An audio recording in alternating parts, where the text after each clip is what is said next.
How are you doing? I'm Amy Carrier, and welcome to my page. Welcome to my classroom. I'm going to be talking about a life skill today, a very important life skill. And we all need to work on it. Everyone needs to work on it because we all have bad habits. Even those of us who have tackled this and feel like we've conquered it, everybody slips into bad habits and old beliefs, especially when something happens and triggers you. So what am I talking about today? I'm talking about yourself.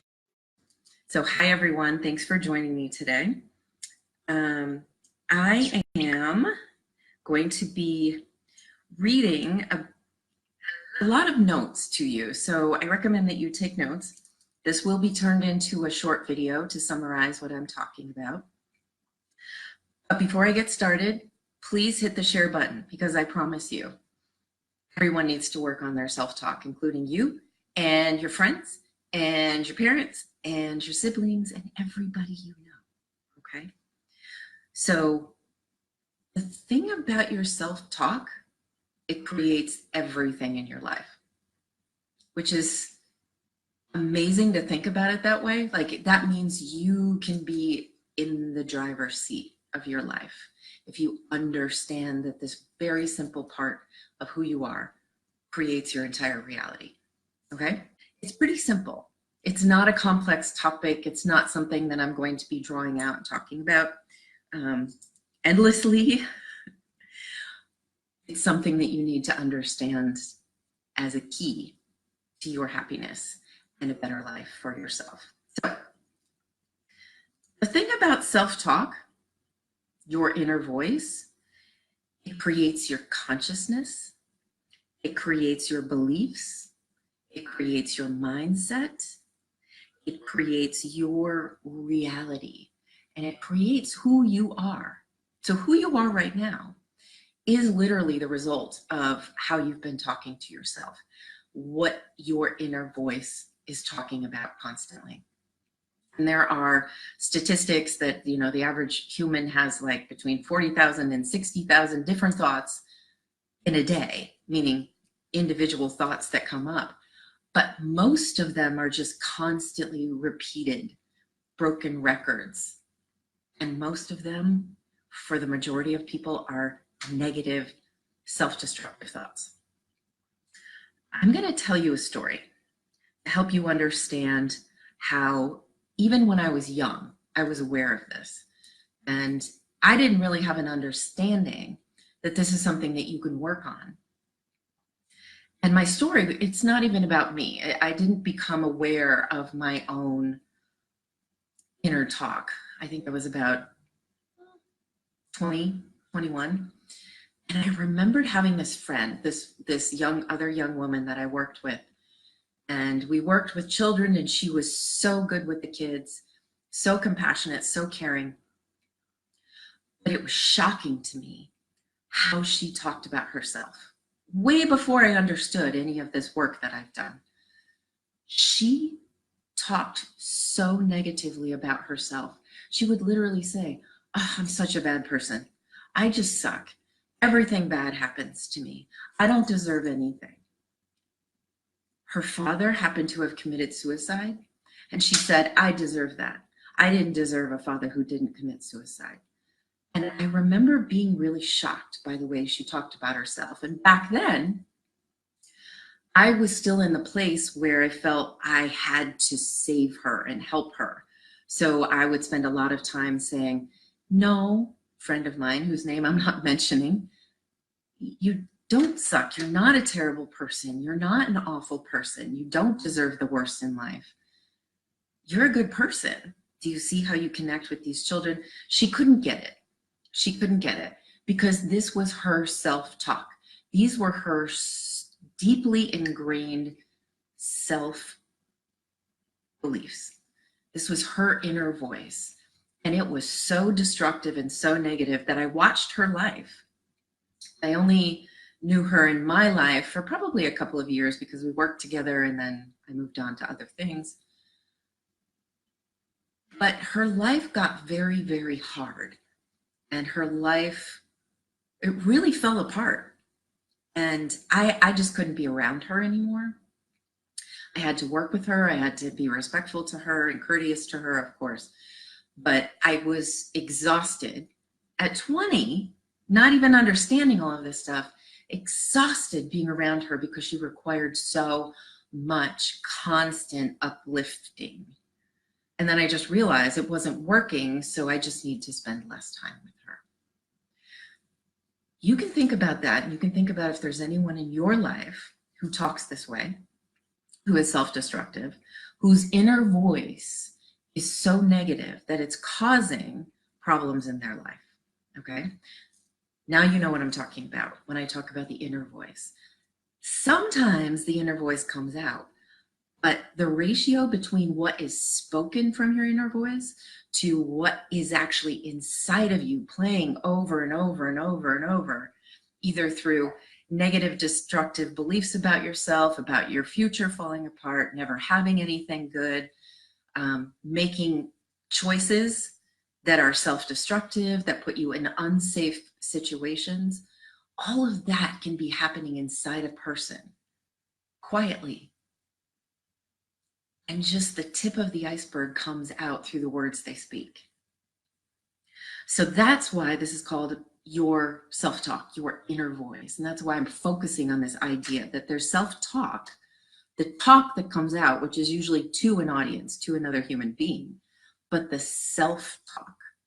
We need to talk about your self-talk. How do you talk to yourself and about yourself? And this creates your life. Like I said, I'll review. Your consciousness, it creates your beliefs, it creates your mindset, it creates your reality, it creates who you are, and it creates your life. And it dictates your communication with the world. Your communication with the world is your reality in this world. It is your world. You create your world through your beliefs, your mindset, your consciousness, your self-talk, through anything that you say. And I'm going to tell you something at the end that's kind of like an aha moment, if you think about it, about this self-talk. And it's a good trick to use to move yourself out of the destructive self-talk. So based on all of this, your inner voice is who you are. It literally makes up your entire makeup. It makes up who you are, your reality. You get what you deserve in terms of relationships and friends and people. You get what you deserve in terms of what you think you should be doing for work and the recognition you get for work. You get what you deserve based on your inner talk about how valuable you think you are, how you think your friends should treat you, how you think a partner in a relationship should treat you. You get what you believe. It's kind of magical if you think about it. It's simple. It doesn't really contain magic, but it's magical if you understand that you're in that driver's seat, that you get to decide, you know what, I'm driving. I'm going to drive over here where my self-talk is positive and life affirming and brings me the things that I actually want. So every moment, with every word, you are creating who you are, and the world is responding to it. And this conversation you're having with yourself and what's actually being created in your life with each word and each thought is your entire life. We don't live forever. And the older I get, the more I realize life is so short. Oh my gosh, how did I get here? And I know that there's still many years to go, but where did my life go? So I don't want to have negative self-talk. I don't want to have negative things coming out of my mouth. And here's the kicker. Oddly, your self-talk, your inner voice, doesn't actually come from you. It was not born from you. Now, what do you think that means? It comes from what you were told. what you were exposed to as a child, how you were literally programmed as a child, by school, by culture, by religion, by parents, by siblings, by friends, by bullies. All of that told you who you are, taught you how to interact with the world. And you created your understanding of your place in the world and your value in the world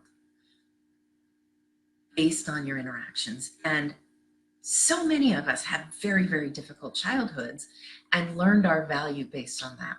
And, you know, when I say difficult childhood, sometimes that means abuse and neglect and poverty and lack of food and lack of secure home. But sometimes it means growing up in a household that was devoid of emotion, devoid of compassion, devoid of conversation and support for who you are. And if that's how you grew up, there's now no outward display saying you're not worth anything, but you start to see, well, no one's ever talked to me and told me that I'm a good person, or listened when I have problems, or asked me if I had anything to say or talk about. So that's just my place in the world. I just accept whatever I get. So that is where your inner voice has come from. And you ended up believing everything you think, everything you feel, everything you speak, everything you imagine as a result of all of that. And so does your body. You are an ecosystem. You are physical, you are energetic, you are emotional, you are so many things that go beyond just, hey, I'm looking at Amy Carrier and this is what she looks like. She's more than that, right? You are more than that. So your body hears these negative thoughts, these negative words. And I grew up thinking that I didn't have any value because of how I grew up. And then I ended up later in life being diagnosed with an autoimmune disease. And there's a lot of research that's starting to come out that says that children who suffered and struggled as children develop autoimmune diseases later in life. And what is the immune system? The immune system is what protects you.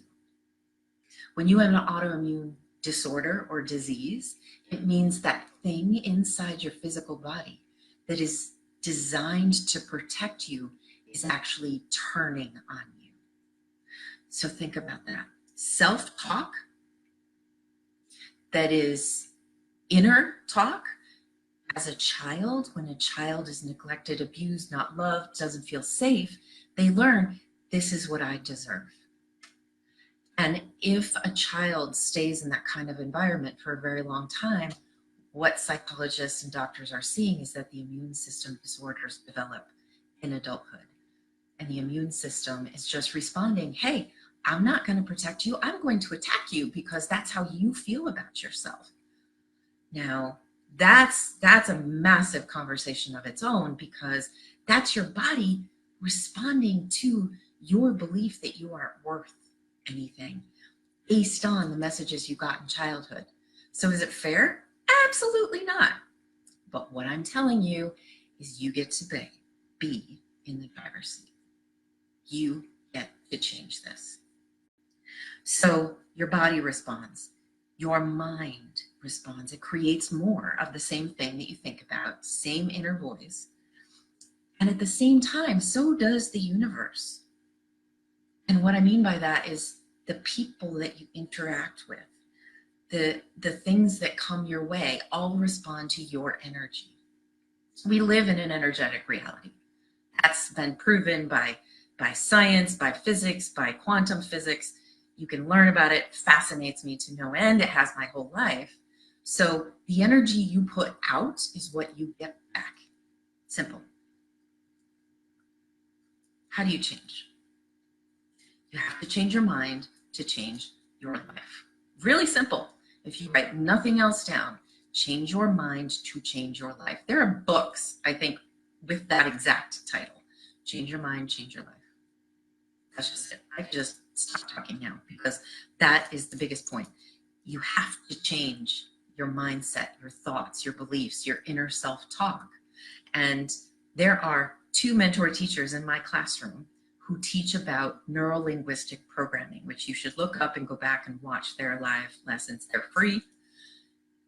And understand what that self-talk does and how you can, again, be in the driver's seat, go this way, and come up with some new self-talk, neural brain pathways, linguistic language programming.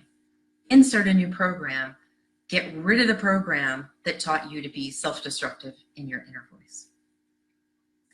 So how do you change this? How do you change your mind? Mindfulness, be aware. Be aware what you're saying and thinking. Meditation, quiet your mind. It's okay if thoughts come up, that's normal.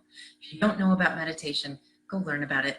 There are a zillion things you can find online. It's just about getting rid of the distractions, both the ones outside of you, on screens, and through people, and the ones inside of you. Mindfulness, meditation, therapy. Therapy is so helpful for everybody. I think everybody should be in therapy. Even if it's just talk therapy, it just lets you get to know yourself and understand why you do the things you do. If you've got deeper issues and you have a hard time understanding or talking about them, get some therapy. Even group therapy is a powerful way to kind of open up and talk about and become familiar with who you are on a deeper level. Surround yourself with people who uplift you. Do not allow negative, low energy people to bring you down. And reflect. Reflect. Take time each day. Or the thing I like to do, I call it check yourself. Just check yourself. A few times a day after you do something. If you have a weird feeling, check yourself. What's going on? What just happened? Stop, reflect, listen to what you just did. I think this is the best way to do it because you catch yourself in the moment. I probably shouldn't have said that. I didn't want to say that. Or that was mean, or that was not helpful to this situation. Just check yourself. Do it throughout the day. So how do you change your mind to change your life? Mindfulness, meditation, therapy, surround yourself with people who uplift you, reflect on your day, write, journal, get it out. I, for years, journaled my dreams so that I could just release whatever was coming out through my dreams. I learned a lot through reading the journals and saw that I was actually having dreams about things before they happened. So your mind is a masterpiece. Get to know it. Don't just be like on the sidelines while it continues to repeat destructive thoughts and patterns. So when you feel this is the little tip, the little trick I wanted to give you. That whole idea of check yourself. When you feel uncomfortable with the words that you speak, stop. You don't have to say anything. You don't have to do anything externally, but stop. And I have found this is the greatest trick I have, because sometimes I say something and I go, wait a minute, that's not really what I think. Or, oh boy, that was not helpful to the situation. Or sometimes I'm busy and I'm not being thoughtful about the situation. And I might say, oh, wow, I shouldn't have said that. That might have been received negatively, and that's not what I intended. Or if I say I can't. So I'm living in a body that's currently living with disability. And there are a lot of things that are very difficult for me to do. I have challenges and limitations. So saying I can't to other people, and maybe in my own mind sometimes, is actually a negative self-talk. So if I keep saying, I can't do that, I can't do that, I can't do that, what am I creating in my mind? Just a repetition of what I have. So what I am now committed to doing, and it's a practice. Everything is a practice. You do your best. You're going to fail one day. You're going to kind of fall off and forget that you're doing this whole improvement thing. So if I forget one day and I say I can't, I say, nope, I know what I'm saying. I say, I plan to. I want to. I understand that in this moment, I can't walk from here to there without assistance. I'm not going to say I can't walk there. I'm going to say I want to, and then just walk there the way I need to, with a cane or walker or whatever. I want to. That way I'm programming myself to think positively and hopefully have hope with that goal that I'm setting with my language. So when you feel uncomfortable with the words you speak, and they can be constant inner complaints, they can be someone else's old negative beliefs coming out of your mouth, remember, because these were all programmed into us as children, then stop, check yourself, say, okay, what is the flip thing that I can say? What's the opposite? If I just said I can't do something, what's the opposite? Maybe the actual reality in this moment is I can't really do that thing, but do you want to? Do you plan to? Do you hope to? Say the positive, flip it. That's it, really simple. And then stop and ask yourself what you would like to say instead, flip it and say, if you can't figure that out, if you can't figure out what's the flipped, what's the positive, ask yourself, what is more empowering for me? The empowering thing for me is I absolutely want to walk there without using a cane. Great, that's more empowering. So I can say I want to, I plan to, I hope to, I will. Any of those things are more empowering. You can also ask yourself, what's more authentic? So if you're in a difficult situation with another person and maybe you're getting combative and you're arguing, what's more authentic to who you are? Rather than arguing with that person, maybe it's authentic to say, I just disagree with you, but I love you, I respect you, I value our friendship. So I think we can just agree to disagree, and then let's go get a cup of coffee. Let's be friends. Let's talk about something else. What's authentic in that moment? Because sometimes people fight purely because they feel like they have to continue to hold up their side of the argument, and then you realize, oh, I can just drop that. I can just let it go. Ask yourself, what is more self-loving in this moment?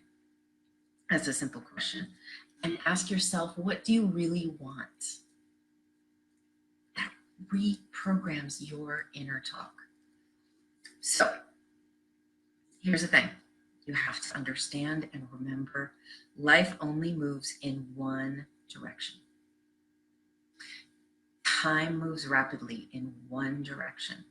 So your life right now, if you spent 5 minutes or you spent the whole hour talking to me, your life this is your time. You will never get your time back. So the time that you spend, even if you've done it for years, having a negative inner voice, you can stop right now. And you really should look forward in your life and say, I need to stop. I need to learn better habits when it comes to how I talk to myself. What's my inner voice telling me? So my hope for you is that you honor yourself. You speak to yourself as if you were your own best friend, your own parent, and you take care of your inner voice and make it work for you and with you to build the life that you deserve to have. Okay, that's it. That's what I have to say about your inner voice, guys. So thank you, everyone. If there are no more comments, I am going to say I hope you all have a wonderful Monday and an excellent week. And if you are in the United States, happy Thanksgiving. And if you are anywhere else in the world, I'm grateful for you and your time joining me today. And I look forward to seeing you again soon. Alyssa says you are your failures. So this looks like a good conversation. I'm going to encourage you guys to continue to have this conversation in the thread. And I'm going to hop off for today, and I will see you next time. Thank you, everyone. Have a great day. Bye-bye.